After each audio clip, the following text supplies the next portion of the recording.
Hello बच्चों, आइए अब हम लोग एक बार फिर से स्ट्रक्चर ऑफ एटम में रेडियो एक्टिविटी के बारे में बात करते हैं।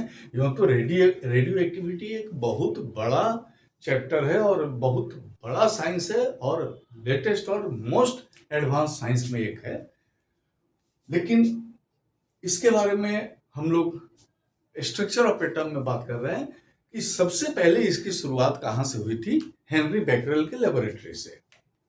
हेनरी बेकरेल जो थे वो कुछ स्टडी कर रहे थे और फोटोग्राफिक प्लेट को अपने जो शेल्फ है उस शेल्फ में रखे और शेल्फ को बंद कर दिए। उसमें अदर केमिकल्स भी रखे हुए थे और बताया जाता है शायद उन्होंने अपने नौकर को हिदायत भी दे दिया था कि इसको आप नहीं खोलिएगा क्योंकि ये एक्सपोज कर देंगे लाइट में तो खराब हो जाएगा। लेकिन दूसरे दिन आए तो देखे कि उनका जो फोटोग्राफिक प्लेट है वो खराब हो गया था। नौकर से फिर समझाए, फिर मना किए।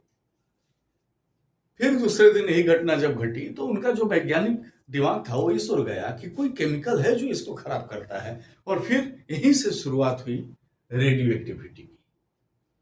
तो पहला इसका प्रॉपर्टी जो साइंस को समझ में आया था कि रेडियो एक्टिविटी में कुछ इनविजिबल रेज निकलते हैं और ये रेज क्या करते हैं, फोटोग्राफिक प्लेट को खराब कर देते हैं। Even when they are covered with paper, उसको कवर किया हुआ फिर भी ये उसको खराब कर देते हैं। तो फादर ऑफ रेडियो एक्टिविटी बोला गया हेनरी बेकरेल को।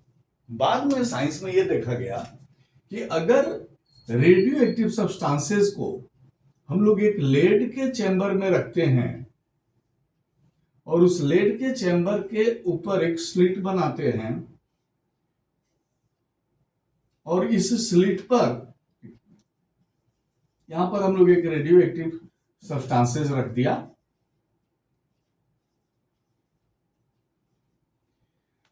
और इस स्लिट को बनाते हैं और यहां पर एक फोटोग्राफिक प्लेट रखते हैं। तो सबसे पहले देखा गया था ना कि ये एक सीधी लाइन में यहां पर एक स्पॉट बना, यानी कि इससे जो रेज निकलती है ये रेज एक जगह पे जाकर फोटोग्राफिक प्लेट को खराब किया। लेकिन बाद में देखा गया जब इस पे हम लोग इलेक्ट्रिक फील्ड लगा दिए और इधर पे हम लोग फील्ड माइनस लगाए, इधर हम लोग फील्ड प्लस लगा दिए, तो ये तीन जगह प्लेट खराब हुआ। यहां भी स्पॉट मिला और यहां भी हमें स्पॉट मिला, यानी कि रेज जो थी ना ये इस तरह से जा रही थी, देखिए ऐसे जा रही थी, अब ये तीन भाग में बट गया।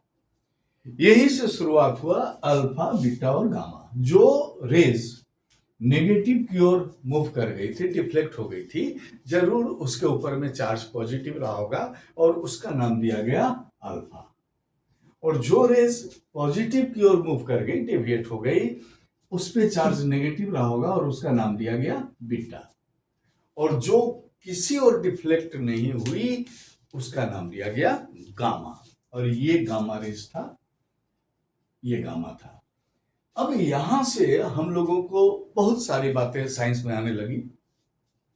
ये तो पता चल गया कि अल्फा, बीटा और गामा रेज जो है ये रेडिएशन है और ये निकलता है रेडियो एक्टिव सब्सटेंसेस से। और रेडियो एक्टिविटी इसी फिनोमेनन को बोला गया कि spontaneous disintegration of nucleus in which alpha, beta and gamma rays radiate, that is called radio activity. And Henri Becquerel is the father of radio activity. अब alpha की अगर हम लोग बात करें तो अल्फा के लिए नॉर्मल हम लोग मास बोलते हैं +4 यूनिट या AMU। और अगर इस तरह से बात कीजिएगा तो 3, इसका जो मास है ये है 6.67 इंटू 10⁻⁻27 kg, जो इसका एब्सोल्यूट मास होता है। और इस पे जो चार्ज रहता है 3.20 इंटू 10⁻⁻19 कूलम।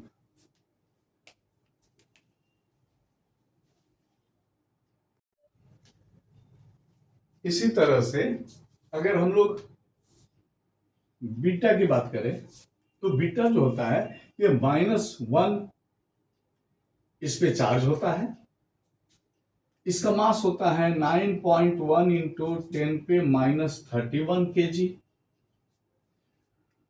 और अगर हम लोग गामा की बात करें तो गामा जो होता है ये इलेक्ट्रोमैग्नेटिक वेव है। तो इसमें हम लोग तमाम तरह का डिफरेंसेस देख सकते हैं। जैसे देखिए, ये पॉजिटिवली चार्ज है, ये नेगेटिवली चार्ज है, ये न्यूट्रल है, इलेक्ट्रोमैग्नेटिक वेव है। इसका मास 4u है या 6.67 इंटू 10 पे -27 kg है। इलेक्ट्रॉन का मास 9.1 इंटू 10 पे -31 kg है। और इसका मास या ये इसको हम लोग इलेक्ट्रोमैग्नेटिक वेव बोलते हैं। इसका वेलोसिटी जो होता है सबसे कम होता है। इलेक्ट्रॉन जो है यानी बीटा, इसका वेलोसिटी लगभग लाइट के बराबर होता है, नॉट एग्जैक्ट, और इसका वेलोसिटी लाइट के बराबर होता है क्योंकि ये इलेक्ट्रोमैग्नेटिक वेव है।